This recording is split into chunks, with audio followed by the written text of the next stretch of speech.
Coach, based on the guys we just talked to, it sounds like you're aware that the SEC is kind of struggled with these games the last few days, and you guys were a couple men down, didn't miss a beat. How important was it to have a performance like this going into the holidays right before league play? I mean, really important. Yeah, obviously, watching the games yesterday because so many of them were in the afternoon that we were still able to talk to our team about it face to face. Yesterday, the night before the game, and then even the stuff that happened today.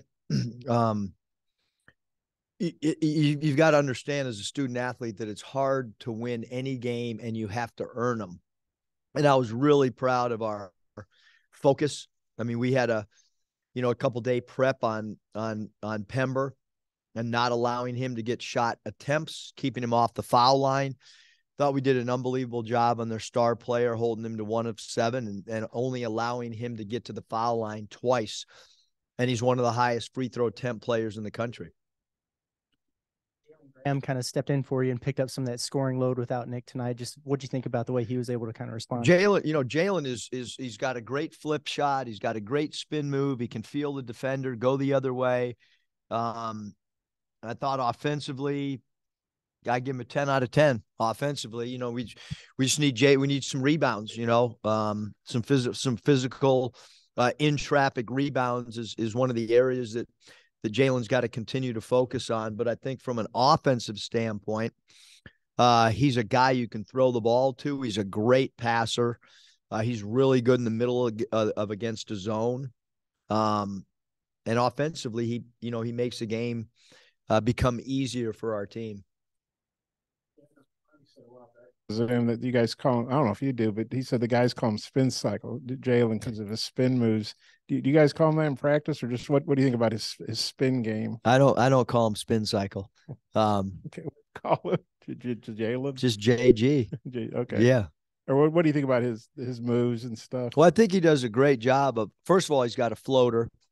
I said on the radio that the only guy that I've ever coached that has this soft touch that the ball just kind of rolls around the lip of the rim and kind of goes in and is a soft touch as Jamison. Antoine Jamison had the same 8-foot flip floater, feel the defender, spin the other way, dip the shoulder, spin the other way. So he's really crafty, with his back to the basket, and he's pretty crafty facing up too with the jab step and go the other way and lift fakes and up and under moves. So he's got a repertoire from an offensive standpoint that's hard to guard one-on-one. And then he's kind of been hit and miss. Games he has had some good games. He had games he doesn't play or doesn't show up if he's out there. Do you maybe think he can get more consistent? Well, I think that's his challenge is to give consistency, not just in a game, but consistency in practice. Consistency and getting into the gym on his own and all those things become really important because he's really skilled. And then obviously, the rebounding becomes extremely important in traffic once we get to the SEC. And then Nick, the release said out indefinitely. It's kind of management. It was kind of almost verbatim what the release said when he missed those, before the opener. Kind of where do you think you guys are with him? And is it realistic you could play against LSU, or is this just you just got to see what happens? How frustrating is it for him and for you guys? Yeah, I think Nick is a competitor and he looked forward to playing for the Razorbacks, and he's kind of been in and out of the lineup or whatever, and we just want him to get healthy as quick as possible and for him to be 100% and then for the other guys it's everybody got an opportunity tonight, and I thought Joseph Pinion did a great job. He stepped up. He knocked down some shots. I thought his experience was really important playing 19 minutes tonight. I thought that was great for Joseph and the game, the way it unfolded with Nick not playing and TB not playing, and then Jordan Walsh and Anthony Black getting 2 fouls in the first half. I thought it allowed us to what could happen, in the next couple games for other guys to figure out that maybe we play 3 bigs at a time and we got to try to figure some of this stuff out on the fly. was going to ask a follow-up about Nick. The thing that he's dealing with, is it something that he had at the end of the game against Bradley? Is it the same I'm not thing? going to, I mean, he's out indefinitely, and that's what it is. And so there's, there's nothing else to, he's out indefinitely, and he's going to continue to rehab as best as he can. In opinion, how difficult is it for a shooter like that to come off the bench late in the first half and knock down shots the way he did tonight? Well, I mean, when you're a great shooter, and the hardest thing is, do you still have confidence? And when he comes in the game, you can kind of see teammates, coaching staff. We feel like when he shoots, it's going to go in, and that's what when you're a great shooter, that's kind of the air that everybody has. Eric, I think tonight was game 7 without Nick. I'm just curious, do you feel like the rest of the guys have kind of developed a chemistry to, I don't know if they have maybe a know-how exactly, but do you feel like they've kind of developed a chemistry to play well without him? I mean, I think this group is obviously we're young, but I think they're really mature. Like, whether a guy gets in foul trouble, whoever's in uniform, I think they've done an excellent job of being ready when called upon. Devo's in the starting lineup. He's used to that. Devo's minutes tonight were incredible. And, so I think that, with whether it's, TB being out or Nick, it's an opportunity for somebody to step in and like I said, I mean, Devo Davis, in my opinion, is a starter, whether he starts or not. Like, he's going to play the minutes. If you look at Devo's minutes the whole year, they're really high because of how hard he plays and what he gives our team. And certainly, when TB was out, somebody got a new opportunity or minutes are available, and Kamani's done a good job in those. And that's just kind of the way it's going to have to be right now is somebody's going to have to step. I thought Jordan Walsh's second half minutes were great too.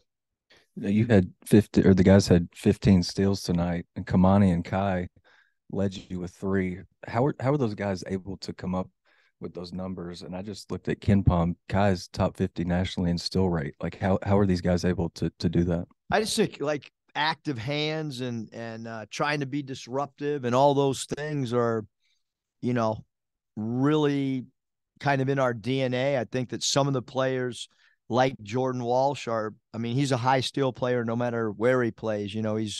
I said it when we, recruited him and he committed, that he's kind of a violent defender with the way that he jumps passing lanes and so I think we got a lot of guys, but certainly,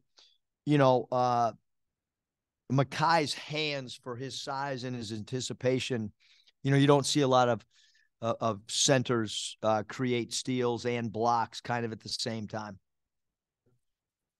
Coach, I remember after this pre-Christmas game last year, you said it kind of wrapped the first segment of the season, the way you look at it. Just with everything going on, the expectations, the newness of the team, the injuries and the things that you guys have dealt with. I mean, how do you feel about where you're at and the direction you're headed going into SEC play? Yeah, I mean, I do think that this kind of closes, like a chapter on non-conference. Obviously, we still have Baylor, but I kind of look at that. It's in the middle of conference. It's a really good opponent. So yeah, I mean, we're 3 points away from being undefeated.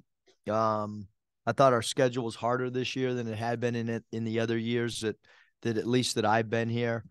So yeah, I mean, I'm really pleased, but that, like I said, that chapter's kind of over now, and we have to open on the road, and the LSU coaching staff's done a great job. I've been really impressed with the changeover on their roster and how hard they play, and he's brought some of the guys that were with him at his prior program, and they've done a really good job. So I've been impressed with them, and we got to try to figure out how to play well in Baton Rouge. That's our, kind of the next and only thought process.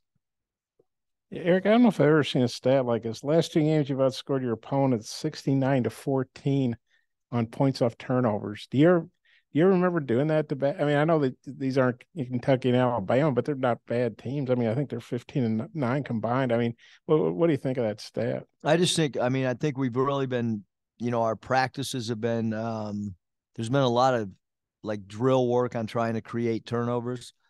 But I do think that just our length, I think Anthony, guarding point guards with his length helps. And Ricky's got great quickness and length. And obviously Devo, in my opinion, is as good as on-ball defender as there is in the nation. And Jordan does a good job. And then as Scotty brought up, like with Makai, I mean, he's a high steal player too at his position. So, but again, I mean, we're gonna, when you get into conference play, for the most part, teams take a little bit better care of the ball. I mean, Walsh was on him quite a bit. Maybe Makai was there. Or who do I mean? I know it's team defense in the big picture, but who do you credit for really shutting him down? I think he was 1 for 7 or whatever. Yeah, there was really 3 guys. It started off Jordan Walsh, and then it led to Makai, and then for the bulk of that last 12 minutes of the first half, Kamani did a great job on him. Great job being physical. And I heard on the radio you're going to San Diego. I guess you're going out early in the morning, get a little Christmas out Hopefully there. we get out, yeah. Okay, we'll go. Good luck with that. How good is it to go? I guess you go out to your mom and your other son and all that. How good is it to go? You get a little break. The guys get a little break, and you can enjoy it because you're coming off, pretty good games of late. Yeah, I mean, tonight was, it was an opportunity for everybody to play. So I think that's a good feeling for everybody. And I again, it's only non-conference, but I do think going into a 3-day break, which is mandatory for the NCAA, I think that it's a good way for these guys to go home and celebrate with their family and holidays. And it's also important that, that you mentally get a little bit of a break away as well. So hopefully everybody's in the good mental frame when they come back. That's one where the guy said, Curtis asked him, and Curtis asked you about what's going on in the SEC, like, Wofford beating Ole Miss or what, Drake beating Mississippi State. But they said you actually showed him film of those games. And we know that's happened, every freaking night. You go, what? That happened? But you guys have avoided that. Well, what's been the key to that? And obviously the guys, focused in when you showed them the film and talked to them about stuff.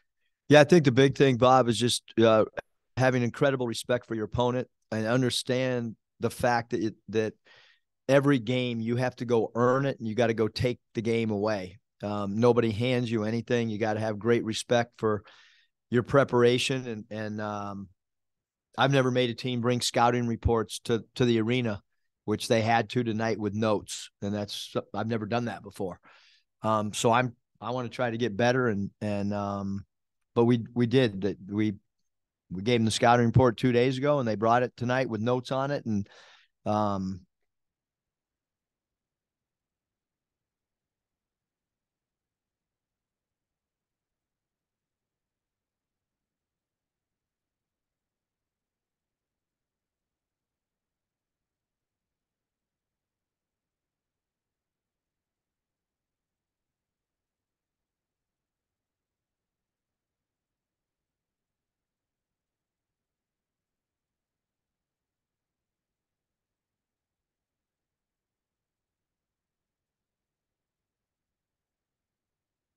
we're coming. So, Okay. and then a bunch of my mom's friends. Yeah. Okay. Well, So Christmas and a birthday. Is your mom like 85 now, or how old is she?